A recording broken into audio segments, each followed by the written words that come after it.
안녕하십니까. 토큰 이슈 매거진입니다. 특근법 개정안 시행령이 지난 3월 25일부로 시행되었습니다. 가상자산 사업자인 암호화폐 거래소에서는 은행 계좌를 개설하고 거래하는 곳은 현재 국내에서는 빗썸, 업비트, 코인원, 코빗 4곳뿐입니다.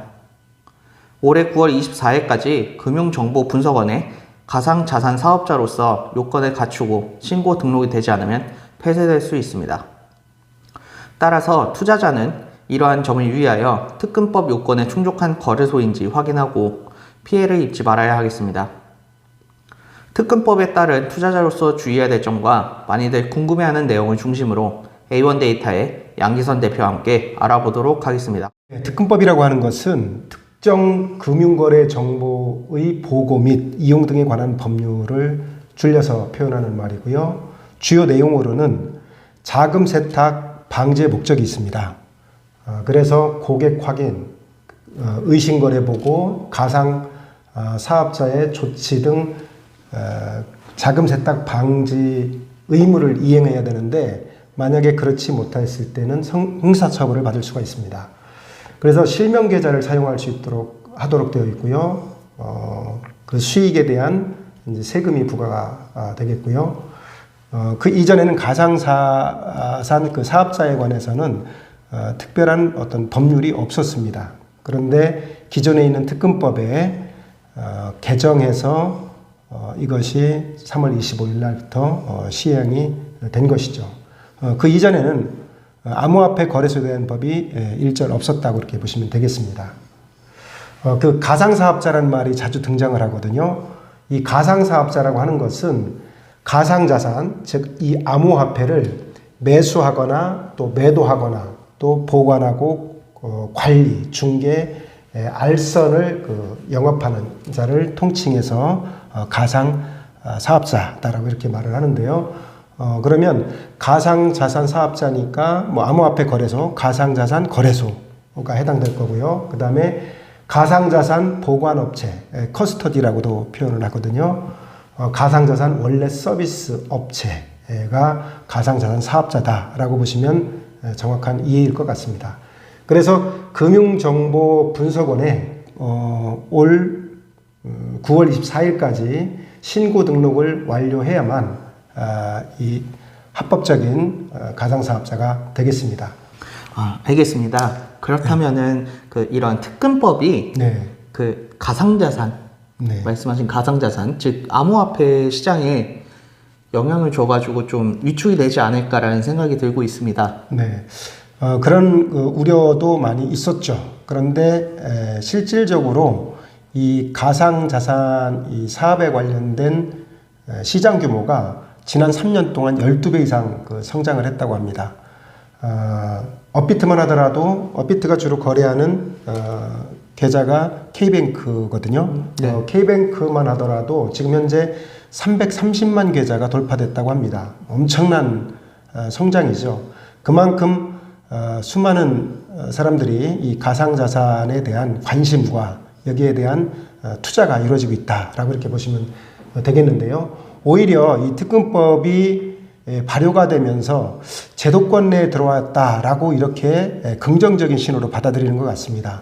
그러다 보니까 오히려 더 활성화되지 않을까, 또 앞으로 이 시장은 계속해서 성장될 것이다, 뭐 이렇게 예측을 해봅니다.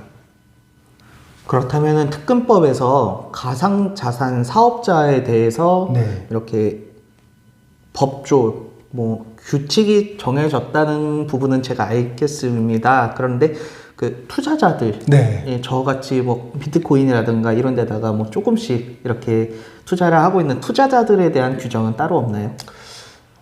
사실 가상자산 사업자에 관련한 규정들만 있지 이 투자자에 관련된 내용들은 아직은 상당히 미비된 상태입니다. 그래서 코인 발행 재단에 관련된 그런 규정도 사실 이 안에는 들어있지 않고요. 또 스캠이라고 말하죠. 그 사기성 코인에 대한 어떤 이런 방지해야 되는 어떤 그런 내용에 관련해서도 이 법안에는 들어있지 않고요.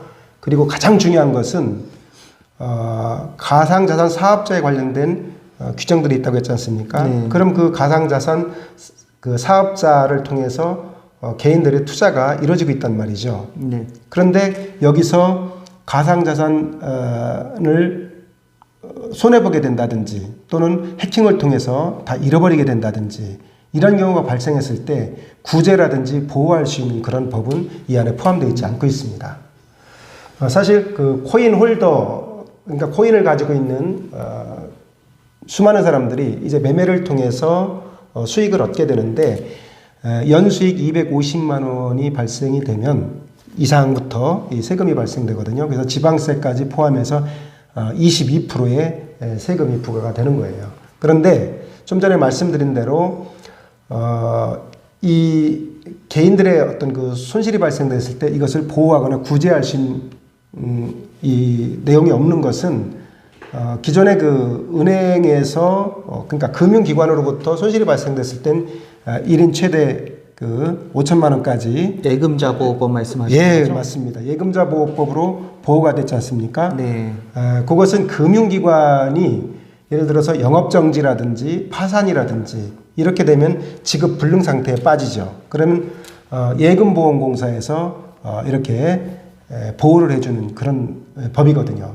그런데 가상자산사업자는 이 금융기관으로 보고 있지 않습니다. 그러다 보니까 예금자 보호법에 어떤 보호를 받지 못하고 있다라고 이렇게 볼 수가 있고 시급히 그런 법안들이 마련돼야 된다라고 생각을 하고 있습니다.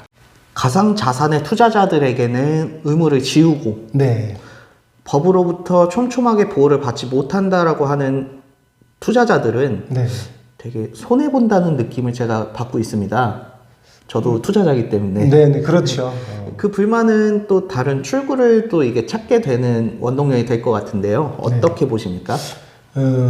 사실 그렇죠. 뭔가 손해본다라고 그러면 손해보지 않을 수 있는 곳이 어디냐를 찾겠죠. 그렇죠. 왜냐면 지금 이 특근법이라고 하는 것이 좀 전에도 말씀드렸습니다만 많은 광범위한 내용들을 물론 규제도 하지만 보호나 구제나 이런 내용까지 같이 들어와 있어야 되는데 그렇지 못하다 보니까 분명히 그런 일들은 벌어지리라고 생각을 합니다. 한마디로 표현하면 원화마켓이 없는 곳에는 실명 계좌가 사실 필요 없거든요. 그래서 해외 거래소라든지 이런 쪽으로 많이 빠져나갈 가능성이 굉장히 높습니다. 그리고 P2P 어떤 그 플랫폼이나 서비스 플랫폼을 제공하는 이런 어떤 일종의 것도 거래소겠죠. 뭐 당근마켓 같은 이런 플랫폼을 제공을 해서 P2P로 거래할 수 있는 환경이 됐다라고 한다면 그런 쪽으로도 상당히 많이 몰리지 않을까라고 생각을 좀 하게 됩니다. 내가 거래하고 있는 거래소가 특근법 요건을 갖추고 있는가 또는 수익에 대한 세금은 얼마나 내게 되는가 아마 이런 쪽에 대부분의 관심이 있는 것 같습니다. 현재 그 특근법 그 시행일 3월 25일 기준으로 빗썸, 업비트, 또 코인원, 또 코빗 뭐 이렇게 4개 거래소가 현재 통과되어 있는 상태고 9월 24일까지 지금 대한민국에 약 한 150여 개의 거래소가 있다고 합니다. 그 중에서 아마 몇 개 업체 정도는 통과하고 나머지 업체는 통과를 하지 못해서 다시 말씀드려서 신고 등록 완료를 하지 못해서 퇴출될 가능성이 굉장히 높습니다. 그래서 이런 내용들을 이 투자자들은 꼼꼼하게 살펴서 특근법 요건에 잘 갖추고 있는 내가 거래하고 있는 거래소가 되는지 또는 준비를 잘 하고 지금 있는지 이런 것들을 잘 살펴봐야 되겠습니다. 네, 감사합니다. 오늘은 특근법에 따른 투자자로서 주의해야 될 점과 많이들 궁금해하는 내용을 중심으로 A1 데이터의 양기선 대표와 함께 알아봤습니다. 다음 시간에는 더 핫한 내용으로 찾아뵙겠습니다. 감사합니다.